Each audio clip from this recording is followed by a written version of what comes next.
Hi kiddos, Nash and I are here today to read to you The Littlest Bunny in Indiana.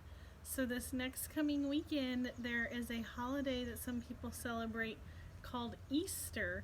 And there's lots of different reasons people celebrate Easter, and you can talk about that with your family. But some things that we think of sometimes for Easter is the Easter Bunny and Easter eggs. So we're going to read The Littlest Bunny in Indiana. And Indiana is the name of our what? It's not our town, it's not our country, it's the name of our state. So we're going to read about when the littlest bunny comes to Indiana. And you might hear the birds outside today. Nash and I are sitting on our porch to read this to you. The Littlest Bunny in Indiana.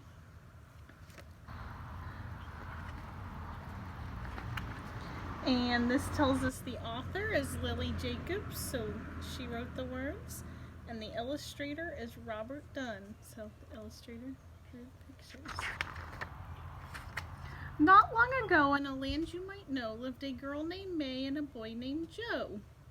They were moving to Indiana and longed to explore, make new friends, have adventures, and many things more. And the sign says, "Welcome to Indiana."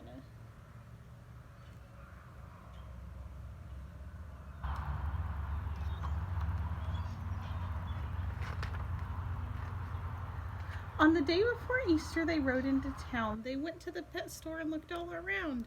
There in the front was a pen full of bunnies. The small ones were cute and the big ones were funny. They played with the bunnies and thought for a bit, and then they agreed on the most perfect fit. The littlest bunny in the sweetest small shop. "He's ours," May announced. "Let's call him Flop." It says the Indiana Pet Store.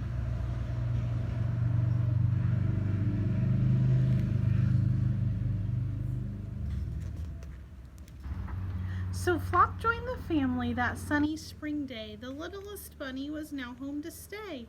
They played with the bunnies until it was late. Then settled Flop into his cozy snug crate. And May gave Flop a kiss, and Joe patted his head. And then the two children both climbed into bed. A soft evening breeze blew in through the window, and May and Joe smiled as they slept on their pillows.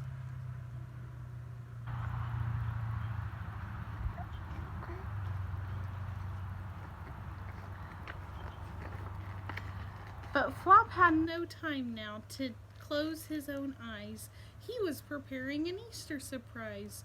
He was quite little, that much was true. But tonight our dear Flop had a big job to do.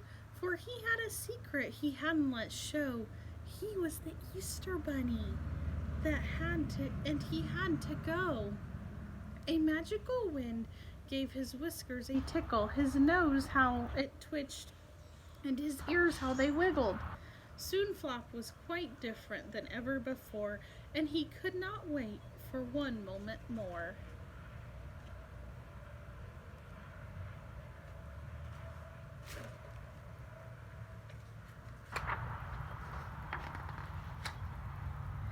He raced through the house and out into the night to where he had hidden his eggs out of sight. His marvelous burrow held Easter eggs plenty. To be quite exact, 9,020,000. He packed up the eggs and he looked at the map.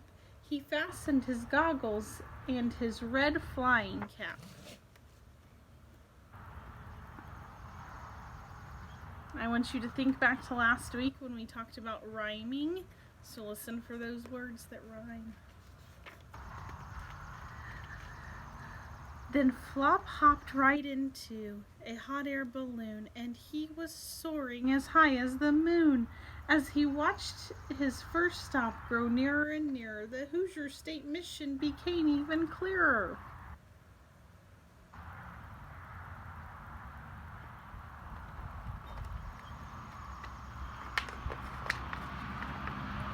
First Flop balanced eggs on top of tall buildings. Then he went to the park spreading eggs as he hopped, and then off he dashed as an Easter home run. and they quietly hid chocolate eggs one by one. So you'll see there, he's in the park, and then in that illustration, it says Indiana Hoosiers, and then up there he's in the library hiding eggs.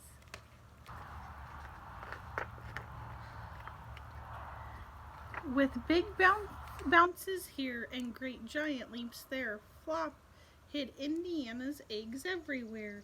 He flew to the east, to the south, west, and north.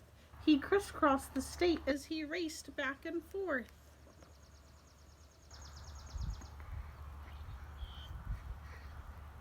So there's 3 different landscapes there, 3 different settings: a farm, the forest, and the city. Indianapolis, Greencastle, and Fort Wayne got treats. Then South Bend and Monrovia, too, were complete. Bloomington, Evansville, a long way he went. Flop was delivering his eggs until dawn.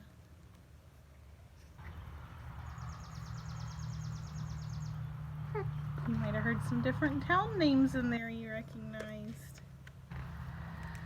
Finally, Flop found his very last stop. He came to your house with a bounce and a hop, and there he delivered his Easter surprise, so many eggs of all shapes and sizes. And when he was done, he stopped for a rest. Yes, surely this Easter was one of the best.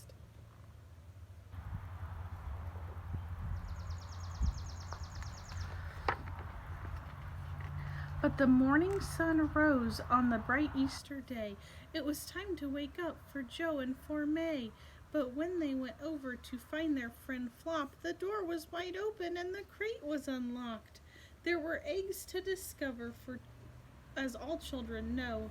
But we just want Flop, cried May and cried Joe. They looked under their beds, they looked all around, but the littlest bunny was nowhere to be found.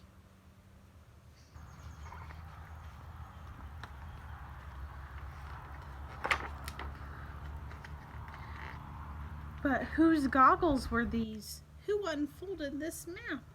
Then from around the corner came a faint tap, tap, tap. They rushed and they stumbled, it had to be him. And there they found baskets, and something else was tucked in.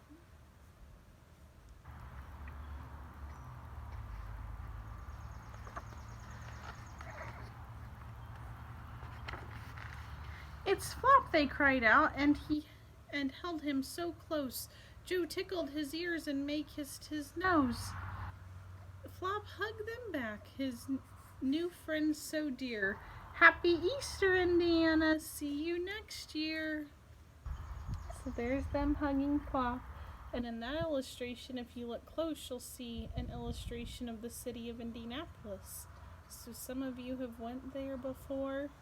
And that's an illustration of the city of Indianapolis, where the zoo is and the children's museum and all kinds of different things. Alright, and then it says Indiana Easter egg hunt. So like I said, today is not Easter, but it's coming up this weekend. So maybe you'll get a chance to draw some fun eggs this weekend, or maybe even dye eggs, or do all kinds of fun stuff with your family. So Nash and I will have some fun stuff coming up. It's Easter themed this week, but we are glad you could join us today on our porch for a story. Aren't we, Nash? Say bye!